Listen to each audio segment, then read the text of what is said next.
साईं बाबा की शिरडी यात्रा।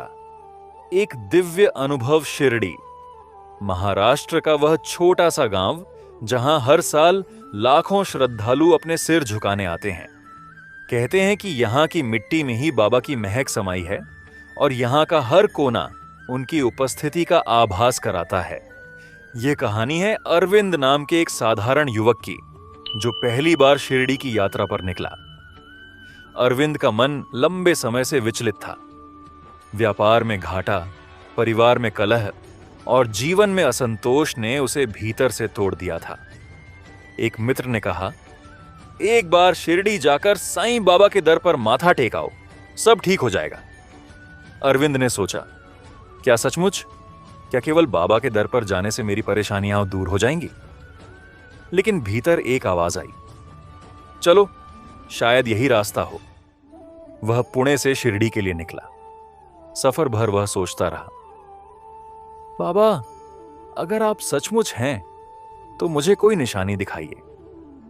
सुबह जब अरविंद शिरडी पहुंचा तो देखा पूरा गांव भक्ति में डूबा है। सड़क पर साईं राम की धुन गूंज रही थी।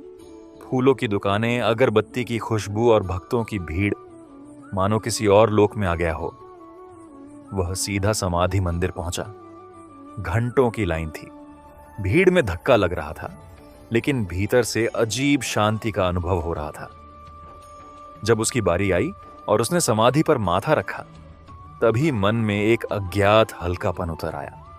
ऐसा लगा जैसे वर्षों से दबा हुआ बोझ किसी ने पल भर में हटा दिया हो। इसके बाद अरविंद द्वारकामाई पहुंचा, वही जगह जहां बाबा ने जीवन का अधिकांश समय बिताया। दीवारों पर अब भी पुराने निशान थे और बीच में चूल्हा रखा था। वहां बैठकर उसने देखा कि कई लोग ऊदी ले रहे हैं।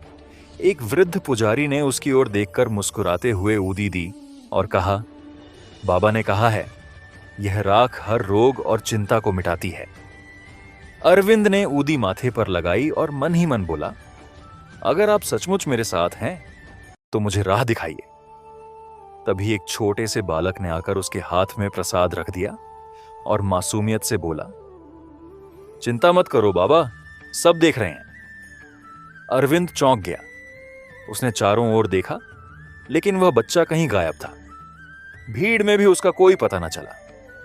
रात को जब वह शिरडी में धर्मशाला में सो रहा था तो सपने में एक अद्भुत दृश्य दिखा। साईं बाबा सफेद कफनी में खड़े थे। उनके हाथ में एक झोली थी। बाबा ने उसकी ओर देखकर कहा, अरविंद, तू क्यों चिंता करता है? तेरा भार अब मेरा है। कल से तेरा जीवन बदल जाएगा। नींद खुली तो शरीर रोमांच से भर गया। आंखों से आंसू बह रहे थे। अगले दिन वह वापस पुणे लौटा।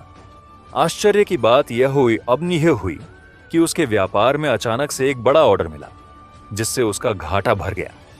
घर में भी परिवारजन का मन बदल गया और वातावरण शांत हो गया। अरविंद को समझ आ गया, यह सब बाबा की कृपा है।